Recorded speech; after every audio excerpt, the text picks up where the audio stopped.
Welcome to Suman TV. నేను మీ నవీన్. ప్రస్తుతం నేను ట్రీట్మెంట్ రైన్స్ హాస్పిటల్లో ఉన్నాను. మనతో ఉన్నారు ప్రముఖ సైకియాట్రిస్ట్, అదేవిధంగా సెక్సాలజిస్ట్ డాక్టర్ సునీల్ కుమార్ రెడ్డి గారు. హాయ్ సార్, నమస్తే అండి. నమస్కారం. సార్, శృంగారానికి గంట ముందు ఒక 2 పెగ్గులు వేస్తే ఎక్కువసేపు చేయొచ్చు అని చెప్పి ఒక ఆర్టికల్ వచ్చింది. సో అది ఎంతవరకు కరెక్టు? నిజంగానే అట్లా ఉంటుంది అంటే టైం డ్యూరేషన్ అనేది పెరుగుతుందా ఇది తీసుకుంటే? సో ఈ ఆల్కహాల్ ఏం చేస్తుందంటే ఫస్ట్ మనం స్టార్ట్ చేసినప్పుడు ఇన్హిబిషన్స్ అన్ని పోతాయండి. అంటే యాంగ్జైటీ, లోపల ఉన్న ఆందోళన తగ్గుతుంది. అందుకనే ఫస్ట్లో స్టార్ట్ చేసే వాళ్ళు ఇలా ఆల్కహాల్తో పియర్ ప్రెషర్ వల్ల, అంటే ఫ్రెండ్స్ చెప్తారనమాట, అరే ఆల్కహాల్ తీసుకుంటే బాగా అనిపిస్తుంది, భయం తగ్గుతుంది. సో అది యాక్చువల్గా ఈ పాక్షికంగా కరెక్టే. ఎందుకంటే ఈ యాంగ్జైటీని తగ్గించి వాళ్ళ సెక్షువల్ పర్ఫార్మెన్స్ ఇంక్రీజ్ చేస్తుంది. అది వరకు కరెక్ట్. కానీ ప్రాబ్లం ఏమవుతుంది అంటే ఇది రెగ్యులర్గా చేయడం మొదలెడతారు.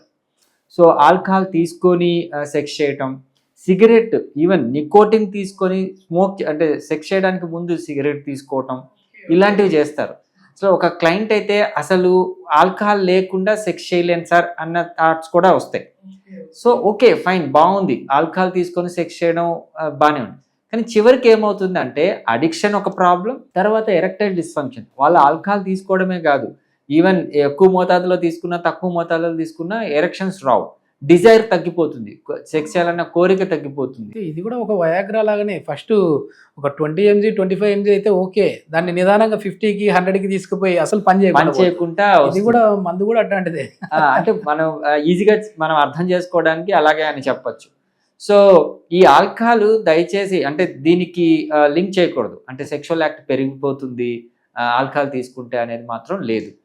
సో ఇప్పుడు మనం డయాబెటీస్లో ఏ విధంగా ఆల్కహాల్ని అవాయిడ్ చేయమంటామో, హైపర్ టెన్షన్ ఉన్న వాళ్ళని ఈ సిగరెట్ తాగద్దు, ఆల్కహాల్ బంద్ చేయండి అని ఎలాగంటామో, సెక్షువల్ డిస్ఫంక్షన్స్ రాకుండా హ్యాపీ హెల్దీ లైఫ్ని గడపడానికి మాత్రం ఆల్కహాల్ని బంద్ చేయమని చెప్పచ్చు. సిగరెట్ తాగే వాళ్ళలో కూడా ఇదేనా సార్ అంటే పరిస్థితి? మీరు రియల్ టైం ఎక్స్పీరియన్స్లో చాలా మంది ఆఫ్ ది రికార్డ్ మీతో మాట్లాడినప్పుడు చెప్తా ఉన్నారు, మీరు ఏంటంటే ఐటీ ఎంప్లాయీస్ ఎక్కువ వస్తూ ఉన్నారు. సో అట్లాంటి వాళ్ళ లైఫ్ స్టైల్ ఎట్లా ఉంది? ఈ సమస్యలతో ఏమైనా చెప్తా ఉన్నారు వాళ్ళు? నేను ఫ్రీక్వెంట్గా ఇలాంటి క్లయింట్స్నే చూస్తుంటాను కదా, అంటే ఎరెక్టైల్ డిస్ఫంక్షన్తో వచ్చి సెక్షువల్ సమస్యలు, ఇబ్బందితో వాళ్ళ లైఫ్ ఇబ్బంది పడిపోయి కపుల్స్ మధ్యలో రిలేషన్షిప్ ఇష్యూస్ వచ్చి చూస్తుంటాను కదా. వీళ్ళలో మోస్ట్లీ అంటే మోర్ దెన్ 80%, 60 to 80% వాళ్ళు ఎనీ ఆఫ్ దీస్ అడిక్షన్స్, అది ఆల్కహాల్ కావచ్చు, నికోటిన్ కావచ్చు, and any kind of hyper cholesterolemia ఉండి మెడికేషన్స్ కావచ్చు, వీటితో ఇబ్బంది పడుతూ ఉంటారు. వాళ్ళ సెక్షువల్ సమస్యకి ఇది కూడా పాక్షికంగా దోహదపడుతుంది. అందుకని హెల్దీ లైఫ్ స్టైల్స్లో ముఖ్యంగా మనం బంద్ చేయాల్సింది ఇట్లాంటివి. ఇవి మాడిఫైయబుల్ క్యారెక్టర్స్ అండి. ఇప్పుడు మీకు షుగర్ వచ్చింది అంటే మనం ట్రీట్మెంట్ తీసుకోవాల్సిందే. ఆల్కహాల్ తీసుకుంటున్నారంటే దాన్ని ఆఫ్ చేయాలి, అది మన చేతిలో ఉండేది. సో అడిక్షన్స్ని ఈజీగా కట్ చేసుకుంటే వాళ్ళ లైఫ్ స్టైల్ని బాగా ఇంప్రూవైజ్ చేయొచ్చు. మొత్తానికి ఏదో స్మోకింగ్ చేస్తే క్యాన్సర్ వస్తుంది, లేదంటే మద్యం సేవిస్తే లివర్లు పాడవుతాయని అంటూ ఉంటారు. కానీ అది మాత్రమే కాదు, అంగస్తంభన సమస్యలు కూడా ఇబ్బంది అవుతుంది. ఓకే, ఇట్లాంటి వాళ్ళకి ట్రీట్మెంట్ ఏముంది సార్? సో ఇప్పుడు మనం మాట్లాడుకున్నట్టు ఆల్కహాల్ తీసుకుంటే సెక్షువల్ సమస్యలు వచ్చి, నికోటిన్ తీసుకుంటే సెక్షువల్ సమస్యలు వస్తే వాళ్ళకి ఆబ్వియస్గా డీ అడిక్షన్ కింద వాళ్ళని ట్రీట్ చేయడం అనేది జరుగుతుంది. అంటే ఆల్కహాల్ మానడం అంత ఈజీ కాదు. న్యూరో అడాప్టేషన్ ఆఫ్ ఆల్కహాల్ అంటాం. ఆల్కహాల్ లేకుంటే మనిషి నిద్ర పట్టదు. సార్ కోవిడ్ టైంలో మనం చూసాం కదా, అసలు మొత్తం అవును వణికిపోయి అసలు మామూలుగా ఉండరు, అంటే ఒక్కసారిగా బంద్ చేయొద్దు. అవును, కోవిడ్ టైంలో ఏం జరిగింది అంటే క్లోజ్ అయిపోయినాయి, అసలు మందు ఎక్కడ దొరకట్లేదు.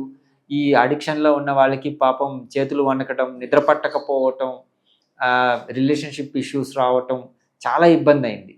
సో ఫస్ట్ దాన్ని డీ అడిక్షన్ చేయాలండి. అంటే ఉన్న ఆల్కహాల్ని డీ అడిక్ట్ చేయాలి, ఆ ఇంటాక్సికేషన్ నుంచి వీళ్ళని తప్పించాలి. దాని తర్వాత వీళ్ళకి ఎరెక్టైల్ డిస్ఫంక్షన్కి ట్రీట్మెంట్ ఇవ్వడం అనేది జరుగుతుంది. ఈ ఎరెక్టైల్ డిస్ఫంక్షన్కి ఏంటి అంటే అంగానికి రక్త ప్రసరణ తగ్గడం ద్వారా వాళ్ళకి అంగం స్తంభించడం అనేది వస్తుంది అన్నమాట. సో దీనికి మనము అంటే వాళ్ళకి ఆల్రెడీ మెడికేషన్స్ వాడి, డీ అడిక్షన్కి మెడికేషన్స్ వాడి మళ్ళీ మెడికేషన్స్ అదేదో టెంపరీ సమస్యలాగా కాకుండా పర్మనెంట్గా వాళ్ళని ట్రీట్ చేయడానికి మనం షాక్ వేవ్ థెరపీ ఇవ్వడం అనేది జరుగుతుంది. షాక్ వేవ్ థెరపీ ఏం చేస్తుంది అంటే అంగంలోని కణజాలాన్ని యాక్టివేట్ చేసి రిపేర్ చేసి ఆ అంగంలో రక్త ప్రసరణ అనేది ఇంప్రొవైజ్ చేస్తుంది. ఎప్పుడైతే అంగంలో రక్త ప్రసరణ ఇంప్రొవైజ్ అవుతుందో వాళ్ళ కోరికలకి తగ్గట్టు అంగం స్తంభించడం అనేది జరుగుతుంది. సెక్షువల్ లైఫ్ హ్యాపీగా ఇంప్రొవైజ్ అవుతుంది. ఇది ఎన్ని రోజుల ట్రీట్మెంట్ సార్? అంటే ఏమన్నా పర్సన్ టు పర్సన్ చేంజ్ అవుతుందా, లేదంటే లేదు ఇది ఒక కోర్స్ లాగా ఎవరైనా సరే ఇన్ని రోజులు తీసుకోవాలని ఉంటుందా? Usually depends on person to person అండి. Okay. నేను ఎక్కువగా ఏంటి అంటే నా ప్రాక్టీస్లో నేను 8 నుంచి 12 సిట్టింగ్స్ వరకు ఇప్పిస్తాను. ఓకే. అంటే వాళ్ళ సివియారిటీని బట్టి ఇబ్బందులను బట్టి 8 నుంచి 12 సిట్టింగ్స్ వరకు. ఎందుకు ఇన్ని సెషన్స్ పడతాయి అంటే అసలు అంగంలోని కణజాలాన్ని యాక్టివేషన్ చేసి రక్త ప్రసరణ ఇంప్రూవ్ అవ్వడానికి లోపల ఇది టిష్యూ వర్క్, అంటే లోపల శరీరము మార్పు చెందే ఇది లాంగ్ టర్మ్ గా ఎఫెక్ట్స్ రావడానికి కొద్దిగా టైం పడుతుంది. అందుకనే నేను 8 to 12 సిట్టింగ్స్ వరకు పడుతుంది. అంటే 8 to 12 సిట్టింగ్స్ అంటే అది నెలలాగా చెప్పాలంటే ఎన్ని నెలలు సార్ అది? యూజువల్లీ 2 months నుంచి 3 months వరకు కావాలి. Okay okay. అంటే వీక్లీ 2 సిట్టింగ్స్ లాగా? వీక్లీ 2 సిట్టింగ్స్, 1 సిట్టింగ్ చేయొచ్చు. ఈవెన్ రోజు ఇప్పుడు నాకు బయట నుంచి వస్తారండి క్లయింట్స్ ఎక్కువ, లైక్ యుఎస్ ని. అక్కడ కూడా షాక్ వేవ్ థెరపీ ఉంది, బాగా ఫేమస్ ఈ ఎరెక్టైల్ డిస్ఫంక్షన్ కి. వాళ్ళు వచ్చినప్పుడు వాళ్ళకి టైం ఉండదు, త్వరగా తీసుకొని వెళ్ళిపోవాలంటారు. బట్ వాళ్ళని ఎంకరేజ్ చేస్తాం వీళ్ళనంత వరకు గ్యాప్ ఇచ్చి తీసుకుంటే మీకు బాగుంటుంది అని. బట్ వాళ్ళు త్వరగా తీసుకొని వెళ్ళిపోదాం అంటారు. వాళ్ళకి సరైన మోతాదులో హెడ్జెస్ అడ్జస్ట్ చేసి రెగ్యులర్ గా కూడా రోజు కూడా ఇవ్వడం అనేది జరుగుతుంది.